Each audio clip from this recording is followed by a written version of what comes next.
Okay, very good morning to everyone. I'm audible. Yes, sir. Okay.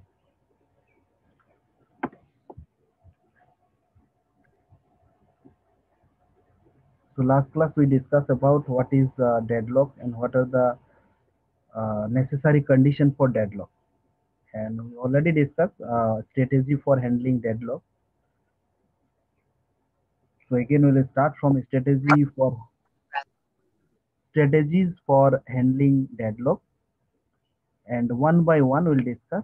Actually, mainly we'll focus on strategy, that means how to handle a deadlock.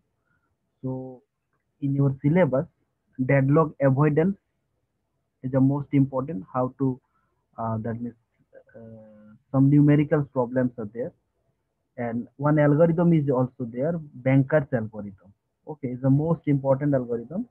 So for deadlock avoidance, or we can say deadlock detection algorithm is also called. So maybe directly question will ask from deadlock avoidance algorithm, maybe, or directly mention Banker's algorithm. Okay, तो bankers algorithm को ही deadlock avoidance algorithm और deadlock detection algorithm भी बोलते हैं. Okay, so just I briefly one by one, uh, again I am repeat, deadlock ignorance, that means strategy for deadlock handling, or strategy for handling deadlock. So here four types: deadlock ignorance, deadlock prevention, deadlock avoidance, and deadlock detection and recovery. So deadlock ignorance. So deadlock ignorance means, last class I already discussed, deadlock ignorance is the most widely used approach among all the mechanisms. So this is being used by many operating systems, mainly for end user uses. So in this approach, the operating system assumes that deadlock never occurs. Okay, so it simply ignores deadlock, and this approach is best suitable for a single end user system, जो we that means हम लोग जो use करते हैं, single end user system, where user uses the system only for browsing and all other normal stuff. So there is always a trade-off between correctness and performance. So the operating system like Windows and Linux mainly focus upon performance. So however, the performance of the system decreases if it uses deadlock handling mechanism. All the time, if deadlock happens, then one out of 100 times, then it is completely unnecessary to use deadlock handling mechanism all the time. So in these type of system, the user has to simply restart the computer. In the case of deadlock, Windows and Linux are mainly using this approach. So main conclusion is this: deadlock ignorance जो है वो normally हम लोग जो use करते हैं system, उसमें deadlock ignorance करते हैं. अगर हम लोग डेडलॉक हैंडलिंग मैकेनिज्म वहाँ पे अप्लाई करते हैं तो system performance will decrease. But our main objective is to improve the performance of the system. क्यों? ये करने से सिस्टम हमारा स्लो हो जाएगा, और हम लोग का मेन फोकस क्या है कि हमारा परफॉर्मेंस जो है बेटर होना चाहिए. दैट्स वाई सिंपली सिस्टम ही करते हैं कि इग्नोर करते हैं. वो ये एज्यूम करते हैं कि सिंपली कि ये जो सिस्टम है, operating system assume the deadlock never ओकर, और it simply ignores the deadlock. यहाँ पे सिंपली क्या करते हैं ना, restart. So in this type of system, the user has to simply restart the computer in the case of deadlock. So Windows and Linux are mainly using this approach. So here deadlock ignorance. Next, deadlock prevention.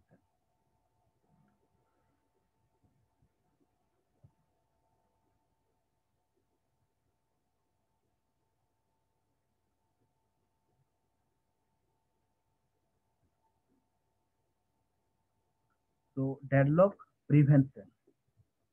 So deadlock prevention we already discussed. What are the necessary conditions for deadlock? So deadlock prevention. So deadlock happens only when mutual exclusion. So these are the necessary conditions: mutual exclusion, hold and wait, no preemption, and circular wait hold simultaneously. If it is possible to violate Sir, one of, screen is not visible. you check one second. I think now visible. Any other student, please? Yes, sir. Visible. Visible, na? Visible? Yes, sir. Okay. So deadlock happens only when mutual exclusion, hold and wait, no preemption, circular wait, circular wait, hold simultaneously. If it is possible to violate one of four conditions at any time, then deadlock can never occur in the system, because we know what are the, that means four necessary conditions for deadlock. And अगर कोई एक अगर नहीं होता है तो that means वहाँ पे डेडलॉक नहीं होकर होगा. सो दैट्स वाई यहाँ पे बोल रहे हैं कि डेडलॉक वही बोल रहे हैं उसको वायोलेट करने के लिए one of the four condition at any time, then deadlock can never occur in the system. So the idea behind the approach is very simple, that we have to fail one of the four conditions, but there can be a big argument on its physical implementation in the system. Okay. So deadlock prevention का जो main है कि four necessary condition है, out of four अगर कोई एक अगर violet होता है देन डेडलॉक नेवर ओकर. Okay. So this thing also will discuss how that means कैसे कैसे हम लोग ये जो कंडीशन को कैसे हम लोग हैंडल कर सकते हैं, मतलब कैसे वायोलेट कर सकते हैं, तो वो भी डिस्कस करेंगे डेडलॉक प्रिवेंशन में.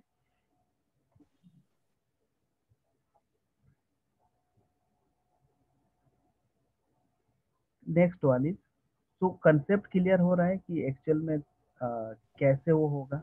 सर डेडलॉक प्रिवेंशन फिर से एक्सप्लेन कर दीजिए ना. डेडलॉक प्रिवेंशन मतलब ये बोल रहे हैं कि डेडलॉक का नेसेसरी कंडीशन क्या है ना, फोर कंडीशन मैंने बताया था कि अगर mutual exclusion, hold and wait, no preemption and circular wait hold simultaneously, अगर चारों, अगर एक ये सेटिस्फाइड होगा तब वहां पे क्या होगा ना, डेडलॉक ऑकर होगा.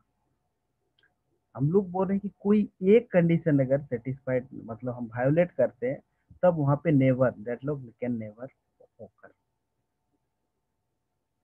ठीक है.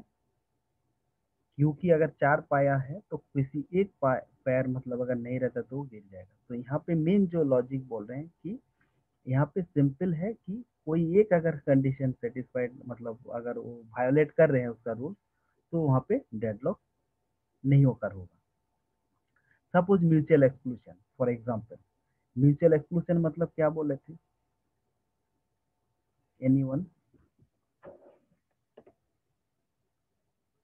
म्यूचुअल एक्सक्लूशन का मतलब क्या है?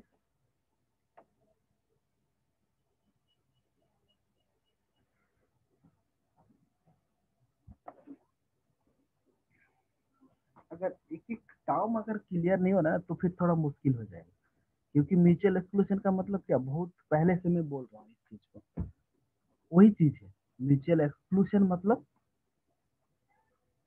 थोड़ा सा लग बोलिए, क्योंकि टर्म अगर नहीं होगा क्लियर तो फिर कैसे होगा. म्यूचुअल एक्सक्लूशन जो हम लोग प्रोसेस सिंक्रोनाइजेशन में इस बात की है, mutual exclusion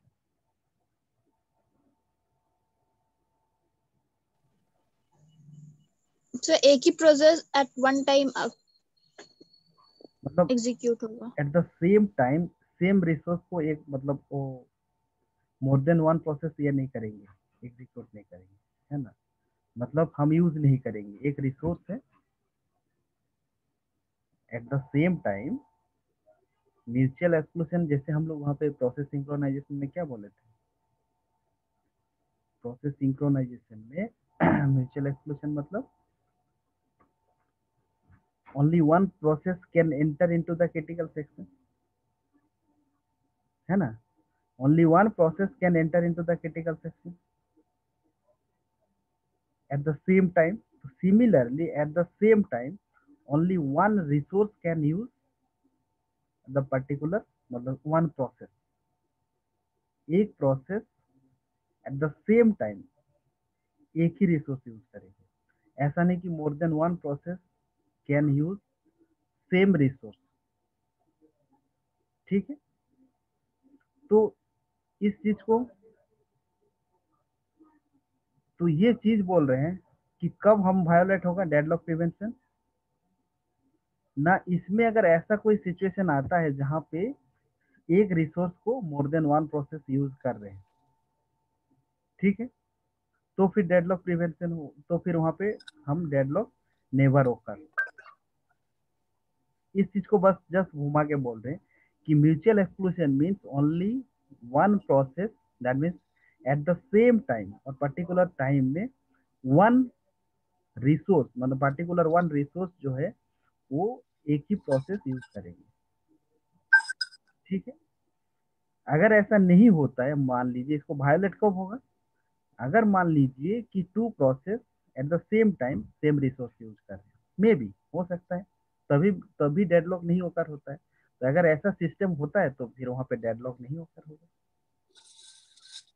hold and wait का मतलब क्या बताया था? होल्ड एंड वेट, मैंने ब्लॉक डायग्राम भी दिखाया था होल्ड एंड वेट का। You remember the block diagram? Suppose P1 process को असाइन किया R1 resource and eight the same time P1 process waiting for the another resource that is called R2, जो मैंने आप लोग को ब्लॉक डायग्राम भी दिखाया था। रिमेम्बर? याद हो रहा है या फिर मैं फिर से उसको ले आऊं ब्लॉक डायग्राम में? वो याद आ रहा है? होल्ड एंड वेट में बताया था मैंने। Yes, sir. ठीक है, तो वही चीज है। तो होल्ड एंड वेट, तो इस केस में क्या होगा, इसको भी मैं थोड़ा सा बोल ही देता हूँ कि होल्ड एंड वेट, अब हम लोग when we start the execution, तो उसी टाइम हमें जो जो रिसोर्स चाहिए, suppose when P1 process want to execute, तो R1 रिसोर्स भी चाहिए एंड R2 रिसोर्स भी चाहिए। तो एट द इनिशियली हम उसको असाइन कर देंगे दो रिसोर्स। यस, अगर पहले से अगर हम इस रिसोर्स, आपको सपोज दो रिसोर्स चाहिए when you perform any experiment, तो जब आप कोई एक्सपेरिमेंट परफॉर्म करना चाहेंगे, आपको सपोज आप पहले ही मुझे बोले कि सर मुझे दो रजिस्टर चाहिए, दो डायोड चाहिए, तो मैंने क्या पहले आपको असाइन कर देंगे। अनदर स्टूडेंट उसको बोलेंगे कि मुझे तीन चाहिए डायोड और तीन रजिस्टर चाहिए, तो मैं अगर पहले से ही उनको असाइन कर देता हूँ तो ये वाला सिचुएशन नहीं आएगा कि सपोज वन प्रोसेस होल्ड, मतलब एक process suppose R1 process execute हो रहा है, असाइन किए हैं and waiting for the R2 resource, वो सिचुएशन नहीं आएगा। दैट मीन्स वहां पे डेडलॉक ओकर नहीं होगा। ठीक है, no preemption, no preemption means,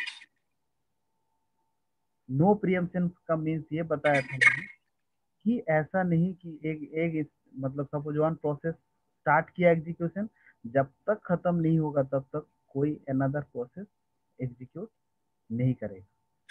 मतलब इन बिटवीन को छोड़ के मतलब कोई अगर रिसोर्स को होल्ड करके रखा है तो वो नहीं छोड़ेंगे जब तक वो कंप्लीट नहीं हो।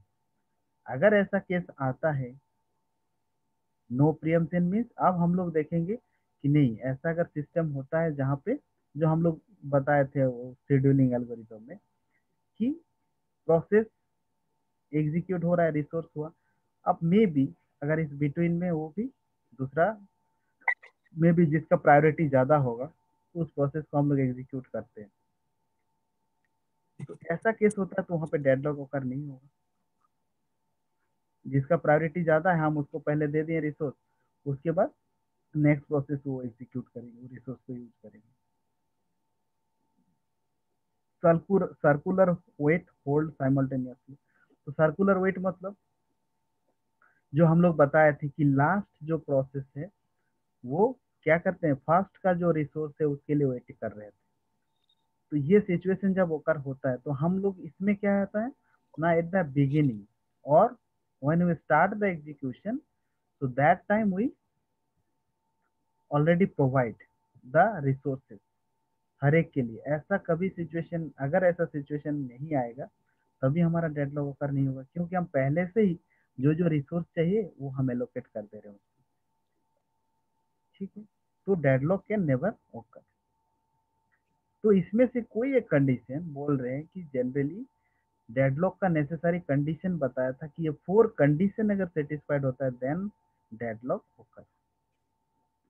यहाँ पे वो बोल रहे हैं कि अगर कोई एक कंडीशन अगर वायोलेट होता है देन 4 कंडीशन के लिए, क्योंकि साइमल्टेनियसली चारों कंडीशन सेटिस्फाइड होगा तब वहां पे डेडलॉक ओकर होता है।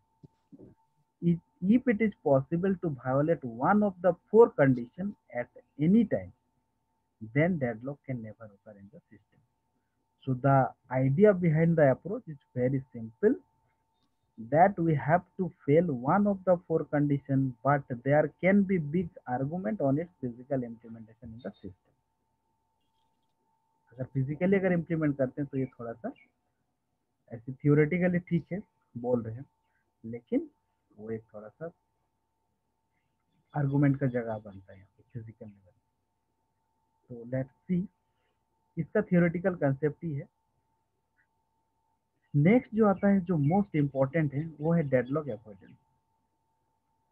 So in deadlock avoidance, the operating system checks whether the system is in safe state or in unsafe state.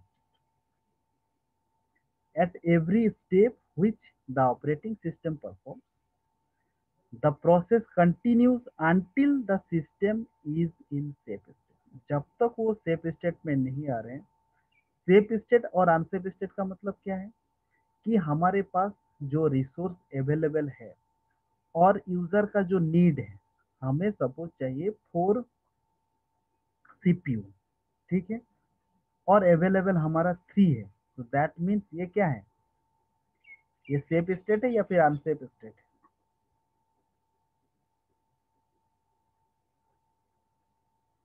हमें चाहिए 4 CPU और हमारा अभी सिस्टम अवेलेबल है 3, तो ये क्या है, अनसेफ स्टेट है या फिर safe state? Unsafe. Unsafe state. So that means there will be chance of deadlock, क्योंकि अब 3 को ही हमें जो है मैनेज करना पड़ेगा, तो वहाँ पे there will be chance for deadlock. तो हमें हर एक स्टेट में देखना है कि यहाँ पे कि वो सेफ स्टेट में है या नहीं है, तो हम उस अकॉर्डिंग एलोकेशन करेंगे। जैसे न्यूमेरिकल सॉल्व करेंगे तो वहाँ पे देखेंगे कि एक जो प्रोसेस है, सपोज 5 प्रोसेस आर देयर, और उन लोग के लिए हम लोग रिसोर्स जो है एलोकेट किए हैं, मैक्सिमम एलोकेशन कितना कर सकता है वो दिए हैं, और उसका नीड क्या है अभी और करेंटली अवेलेबल क्या है। उसके बाद हमें जो है सिस्टम को इस तरह से प्रोसेस को करना है कि ये डेडलॉक अवॉइडेंस कैसे करते हैं। मान लीजिए हम लोग को सपोज हमारे पास, सपोज मेरे पास अभी 10 मान लीजिए यूजर आईडी है, ठीक है। हम लोग को एक ओरिजिनल सॉफ्टवेयर है, वो नहीं छोड़ते हैं, वो थोड़ा सा कॉम्प्लिकेटेड होगा। सपोज हम बोल रहे हैं कि हमारे पास 10 पेन है, ठीक है, 10 पेन है। आप एक चीज बताइए कि 10 पेन है, अब 10 पेन को हमें ऐसा डिस्ट्रीब्यूट करना है। सपोज हम लोग को, मेरे पास 3 प्रोसेस है, 3 प्रोसेस मतलब मान लीजिए 3 टीम है, तो P1 P2 एंड P3, ठीक है। अब उसको ऐसे डिस्ट्रीब्यूट करना है कि सबको मिले, सबको मिले इन द सेंस कि एक ड्यूरेशन है मान लीजिए, ठीक है। तो मान लीजिए एक प्रोसेस है, उनको लगता है उनको चाहिए 6 प्रोसेस, मतलब 6 पेन चाहिए। P1 को चाहिए 6, P2 को चाहिए मान लीजिए 4 चाहिए, और जो है P3 प्रोसेस है उनको मान लीजिए हम बोलते हैं कि उसको 2 चाहिए, ठीक है। और अभी करेंटली हमारे पास जो अवेलेबल, हम माने कुछ को एलोकेट कर भी दिए हैं, और मेरे पास करेंटली अभी मान लीजिए 4 है, मेरे पास अभी जो है 4, मेरे पास 4 पेन है और 6 पेन मैंने एलोकेट कर दिया, ठीक है। अभी एक चीज बताइए, P1 P2 P3, मैंने जस्ट में ऐसे ही बात कर रहे हैं, अभी इस चीज को थोड़ा सा कोशिश कर रहे हैं हम कि P1 जो प्रोसेस है, ठीक है, उसको चाहिए 6 पेन चाहिए कंप्लीट करने के लिए। P2 है, उनको चाहिए मान लीजिए 4, और एक P3 प्रोसेस है, उन लोग को चाहिए 2 पेन चाहिए। और मेरे पास अभी करेंटली अवेलेबल है कितना, मेरे पास अभी करेंटली अवेलेबल है 2, मेरे पास करेंटली अवेलेबल 2 पेन है, या फिर मैं बोल रहा हूँ कि मेरे पास अभी 4 पेन है, ठीक है। तब जब मेरे पास 4 पेन है अभी अवेलेबल, अब मैं कैसे डिस्ट्रीब्यूट करूंगा कि सब प्रोसेस को वो प्रोवाइड कर पाऊंगा। तो एक बात बताए, मेरे पास अभी 4 पेन है, तो मेरे पास 4 पेन है तो मैं आइदर P1 को दे पाऊंगा, क्योंकि उनको 6 चाहिए, तो P1 प्रोसेस को तो हम नहीं दे पाएंगे। अब मेरे पास ऑप्शन है आइदर P2 को देंगे या फिर P3 को देंगे, ठीक है। तो इसमें कोई प्रॉब्लम नहीं है, फर्स्ट कम फर्स्ट सर्व, मैं सपोज P2 को दे दिया, तो 4 पेन देने के बाद वो एग्जीक्यूशन कंप्लीट कर लेंगे, ठीक है। कंप्लीट करने के बाद वो फिर अपना छोड़ देंगे जो भी था, तो 4 4 8 जो है उनके अभी हम लोग के पास, जब वो कंप्लीट हो जाएगा वो रिलीज कर देंगे। तो रिलीज कर देने के बाद that means in our hand अभी 8 pen available. When 8 pen available है, नाउ P3 को 2 चाहिए, तो P3 को भी 2 वहां से मिल जाएगा, ठीक है। So now P3 when complete his execution, अब P3 के पास, अब हम लोग के पास कितना हो जाएगा पेन अवेलेबल ना, पहले यहाँ पे 4 4 8, फिर 2 ये एग्जीक्यूट, अभी मेरे पास 10 है। So now P1 can execute. अब P1 प्रोसेस जो है कंप्लीट हिज एग्जीक्यूशन, क्योंकि उसको 6 चाहिए लेकिन मेरे पास अभी 10 है। सो that means now P1 process will also complete his execution. तो अभी जो प्रोसेस हुआ, पहले क्या प्रोसेस एग्जीक्यूट हुआ ना, पहले P2 हुआ, उसके बाद क्या हुआ P3 प्रोसेस, उसके बाद क्या हुआ, उसके बाद P1 प्रोसेस एग्जीक्यूट है। तो ये हो गया आपका सेफ स्टेट, क्योंकि मेरे पास अभी अवेलेबल जो था, अवेलेबल जो था, अभी हम लोग के पास अवेलेबल जो पेन था वो मेरे पास अभी 4 था, ठीक है। लेकिन एक्चुअल में टोटल मेरे पास मान लीजिए 10 था, लेकिन अवेलेबल जो 4 था अभी इसमें स्टार्ट कर दिया एग्जीक्यूशन। क्यों ना, P2 4 को हम प्रोवाइड कर सकते हैं, क्योंकि मेरे पास 4 है, उनको दे दिया, फिर वो कंप्लीट होने के बाद वो क्या करेंगे, रिलीज कर देंगे। तो अभी मेरे पास अवेलेबल कितना हो जाएगा, जब इसका कंप्लीट हो जाएगा प्रोसेस 8, फिर P3 प्रोसेस विल एग्जीक्यूट होगा, वो भी रिलीज कर देंगे, तो 10। अब P1 प्रोसेस एग्जीक्यूट होगा, दैट मीन्स नाउ ये प्रोसेस जो है सेफ स्टेट में है, ठीक है। लेकिन अगर बोल रहे हैं कि सपोज मेरे पास अभी कम होता, मान लीजिए सपोज 2 है, ठीक है। अब एक चीज बताइए, अभी इन दैट केस, इस केस में बोलिए कि ये प्रोसेस एग्जीक्यूट कंप्लीट होगा या ये नहीं हो पाएगा। मेरे पास अवेलेबल 2 है, ठीक है। अभी कहाँ से स्टार्ट होगा एग्जीक्यूशन, और ये सेफ स्टेट में होगा या नहीं होगा। मेरे पास 2 पेन है अभी अवेलेबल, और मुझे ये P1 प्रोसेस कंप्लीट करने के लिए उसको 6 पेन चाहिए, P2 को 5 चाहिए और P3 को 2 चाहिए। अब बताइए आप लोग खुद, anyone can explain, is it possible.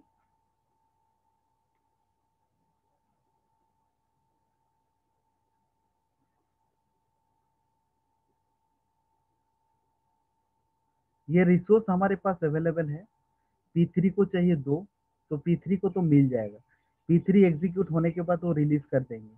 तो अभी हम लोग के पास करंट डे अवेलेबल कितना है, 4, लेकिन P2 प्रोसेस क्या एग्जीक्यूट हो पाएगा,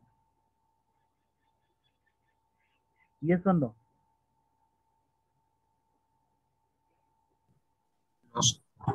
नो नहीं, सर, नहीं हो बट पाएगा। सर P3 तो हो पाएगा ना। P3 कैसे हो पाएगा बोलिए। हाँ P3 होगा, लेकिन कंप्लीट तो नहीं होगा ना पूरा प्रोसेस जो है, मतलब जो सिस्टम में हम लोग के पास n नंबर सपोज 5 प्रोसेस है, तो पूरा कंप्लीट हो पाएगा? ये नहीं होगा ना, क्योंकि हमें अगर No, sir. सक्सेसफुली कंप्लीट करना है तो हर एक प्रोसेस को प्रोवाइड करना पड़ेगा। P3 प्रोसेस एग्जीक्यूट होगा, लेकिन उसके बाद क्या हो जाएगा? कंप्लीट तो नहीं कर पाएंगे।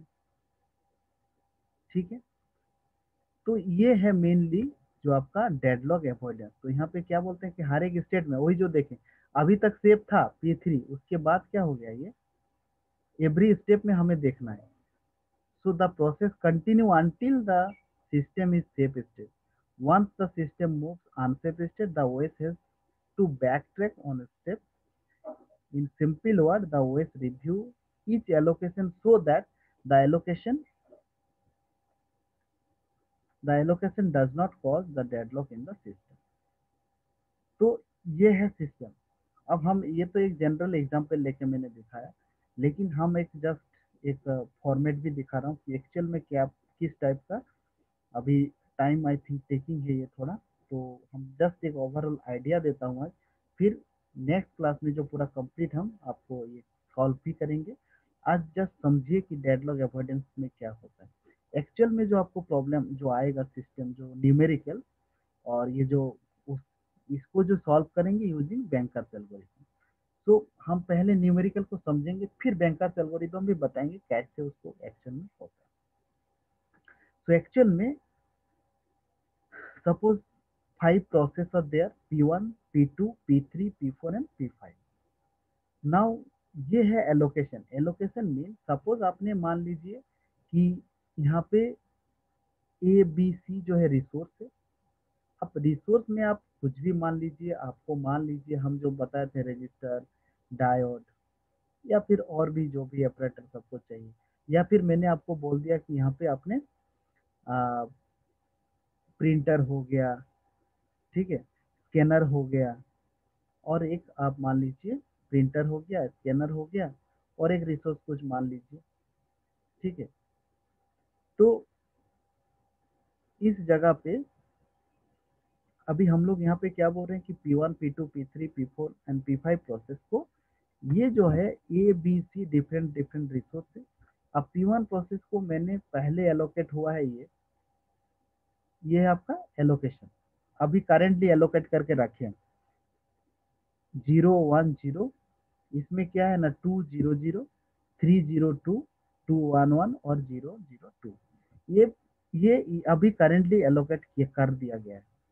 लेकिन और यहाँ पे मैक्सिमम कितना एलोकेट कर सकते हैं ना, मैक्सिमम जो एलोकेशन होगा वो 753 फॉर P1 प्रोसेस, P2 के लिए क्या है 3222, एंड P3 के लिए 902 एंड 222 उसके लिए हो गया, P5 के लिए 2।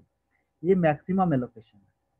तो मैक्सिमम एलोकेशन ये है, और करेंटली जो एलोकेशन किया है ये है।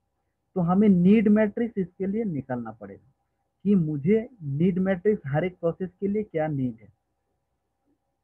सो दैट मीन्स अभी यहाँ से नीड मैट्रिक्स कैसे निकलेगा, क्योंकि मैक्सिमम एलोकेशन ये है, मतलब इसको चाहिए इतना। ठीक है, तो अभी उसको करेंटली इतना एलोकेशन किया है। तो एक बात बताइए, अभी नीड मैट्रिक्स हम निकाल सकते हैं कैसे ना, जो मैक्सिमम एलोकेट करके रखे हैं और करेंटली जो एलोकेट के रखे हैं। So that means now simply max A B C minus जो एलोकेशन किए, तो ये दोनों में जब माइनस करेंगे तब हमें जो नीड मैट्रिक्स निकलेगा।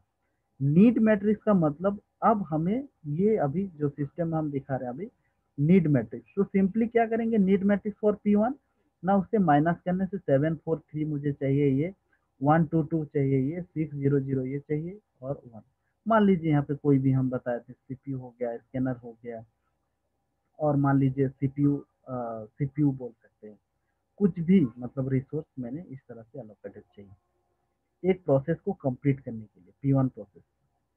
सिमिलरली P2 प्रोसेस को कंप्लीट करने के लिए ये चाहिए। अभी मैंने एलोकेट करके रखा था इतना, 2 रखा था, 200। अभी मुझे क्या चाहिए ना, ये नीड मैट्रिक्स है, this is the need matrix. तो यहाँ पे नीड मैट्रिक्स का मतलब सिंपली माइनस करके हम नीड मैट्रिक्स निकालें। ठीक है, अब क्वेश्चन ये है, अब बोलते हैं कि determine if the system is safe और नॉट। आप जो है अच्छा, अभी करेंटली अवेलेबल है, जब मैंने पूरा यहाँ पे क्या किया, एलोकेट कर दिया। अब अवेलेबल जो है 332, मतलब ए रिसोर्स मेरे पास 3 ठो है, बी रिसोर्स 3 ठो है, और सी है 2 ठो। आप लोग खुद बताइए, अभी जो यहाँ पे नीड मैट्रिक्स है, इसमें से कौन ऐसा प्रोसेस है जिसको हम हर एक चीज कंप्लीट दे सकते हैं, मतलब फुलफिल हो जाएगा। ये जो मैट्रिक्स है, जो नीड मैट्रिक्स, P1 प्रोसेस को चाहिए 743, 7 ए चाहिए, B 4 चाहिए, और C 3। हम क्या यहाँ पे हमारे पास क्या है अवेलेबल ना, 332। तो 332 मतलब 332 मुझे मेरे पास अवेलेबल है। तो 3 ठो मुझे ए चाहिए, तो अभी इसको तो हम नहीं प्रोवाइड कर सकते एकदम। अभी हम इसको प्रोवाइड कर सकते हैं P2 प्रोसेस को। 332 मेरे पास 3 ठो है, ए 2 ठो बी और सी 3 ठो चाहिए। तो हम प्रोवाइड कर सकते हैं या नहीं कर सकते हैं? कर सकते कर सकते हैं। तो दैट मीन्स हम अभी P2 प्रोसेस को हम प्रोवाइड कर सकते हैं। ठीक है। तो क्या है, मेन स्टार्ट कहाँ से होता है ना, पहले मुझे चेक करना पड़ेगा जो मेरे पास अवेलेबल है वो ग्रेटर देन है नीड मैट्रिक्स से। तो P1 देखो, P1 में वो कंडीशन फॉल्स हो जा रहा है, क्यों ना, P1 में 7 चाहिए मुझे, ए बी चाहिए 4 एंड सी चाहिए 3। तो ये ग्रेटर हो रहा है। यहाँ पे देखो 743 इंडिविजुअल चेक करना है, लेकिन इस जगह पे हम लोग कभी कभी कंफ्यूज करते हैं एग्जाम में, जनरली जो गलत करते हैं हम लोग, ये 743 जो है हम इसको सोचते हैं कि एक अमाउंट, मतलब 743, नहीं, ऐसा नहीं। यहाँ पे जो है आपका ये इंडिविजुअल A 7 चाहिए, B 4 चाहिए, लेकिन एक साथ हमें चाहिए सब। तो ये कंडीशन देखो सेटिस्फाइड नहीं होगा, फॉल्स हो जाएगा। तो next we examine another process. तो ऑब्वियसली P2 प्रोसेस में जब जाएंगे, तो देखो यहाँ पे P2 प्रोसेस में ये कंडीशन सेटिस्फाइड हो रहा है, तो हम P2 प्रोसेस को वो प्रोवाइड कर सकते हैं। तो P2 प्रोसेस को जब हम प्रोवाइड कर दिए, उसके बाद P2 प्रोसेस कंडीशन जो है देखो यहाँ पे नीड अवेलेबल, तो कंडीशन 2। तो नाउ न्यू अवेलेबल कितना हो जाएगा, न्यू अवेलेबल जो होगा यहाँ पे, और एक हम कल नेक्स्ट क्लास और अच्छा से न्यूमेरिकल सॉल्व करके दिखाएंगे। लेकिन हम अभी एलोकेशन जो किए थे P2 प्रोसेस को, क्या किए थे, 2 0 0। ठीक है। अब जो है उसको जो रिक्वायरमेंट था मैंने उसको प्रोवाइड कर दिया। तो अभी हम लोग के पास जो न्यू अवेलेबल कितना हो जाएगा ना, न्यू अवेलेबल वो जो करेंटली एलोकेट करके क्या रखे थे 2 0 0, प्लस जो मेरे पास अवेलेबल 3 3 2। तो अभी हम लोग के पास जो अवेलेबल है 5 3 2। तो 5 3 2 अभी हम लोग के पास अवेलेबल है। फिर नेक्स्ट प्रोसेस को हम एलोकेट करेंगे। तो नेक्स्ट प्रोसेस को एलोकेट कर सकते हैं क्या, अभी उसको चाहिए 6 0 0, लेकिन हमारे पास ए कितना है 5 है, तो हम उसको नहीं कर सकते। इसीलिए फिर किस में आएंगे ना, नेक्स्ट प्रोसेस P4 को प्रोवाइड कर सकते हैं। तो P4 को प्रोवाइड करने के बाद फिर से हम जो है यहाँ पे अवेलेबल मैट्रिक्स निकालेंगे। तो अभी देखो न्यू अवेलेबल मैट्रिक्स जो है वो आपका 743 हो जाएगा। क्यों ना, ये प्रोसेस जो एलोकेट करके रखा था, मे भी आप लोग को अभी थोड़ा सा कंफ्यूज हो रहा है, लेकिन जस्ट मैं एक ओवरऑल आइडिया देने का कोशिश कर रहा हूँ। तो 2 1 1 वो पहले अभी रिसोर्स एलोकेट करके रखे थे, मतलब उसको पहले एलोकेट किया था। तो अभी जब उसको एग्जीक्यूशन कंप्लीट होगा तो वो अपना रिलीज कर देंगे। तो हमारे पास न्यू अवेलेबल कितना हो जाएगा ना, न्यू अवेलेबल जब अभी करेंटली अवेलेबल था प्लस इसके साथ ऐड करेंगे। तो नाउ व्हेन यू ऐड, उसको ऐड करने से हम लोग के पास अभी 7 4, हम वो ऐड कर करके देखेंगे 743 हो गया। Now similarly will examine another process. तो ये करने के बाद देखते हैं कि ये कंडीशन सेटिस्फाइड हो रहा है। तो फाइनली जब हम यही सेम प्रोसीजर करेंगे, लेकिन 743 अभी देखो हम लोग को 743 ये वाला प्रोसेस अभी एग्जीक्यूट हो रहा है, पहले नहीं हो रहा था, लेकिन अभी हमारे पास करेंटली अवेलेबल इतना है, तो ये प्रोसेस अभी एग्जीक्यूट हो जाएगा। तो फाइनली जब लास्ट में जा रहे हैं हम लोग, लास्ट, तो लास्ट में मतलब, so we examine another process P3। तो फाइनली जब देख रहे हैं कि new available resource, that means यहाँ पर भी कंडीशन ट्रू हो रहा है, तो न्यू अवेलेबल रिसोर्स, तो फाइनली जो देखा जा रहा है, we execute the banker's algorithm to find the safe state, the safe sequence is P2, P4, P5, P1 and P3। अगर ऐसा प्रोसेस में करते हैं तो हम हर एक प्रोसेस को प्रोवाइड कर पा रहे हैं, और यही है इसका सेफ स्टेट। क्यों ना, banker's to find the safe state, safe state ये है। और इस तरह से पहले P2 हुआ, फिर P4, फिर P5, हम इन दी से एलोकेट किए। ठीक है, तो ये जो है एक्चुअल में बैंकर्स एल्गोरिथम।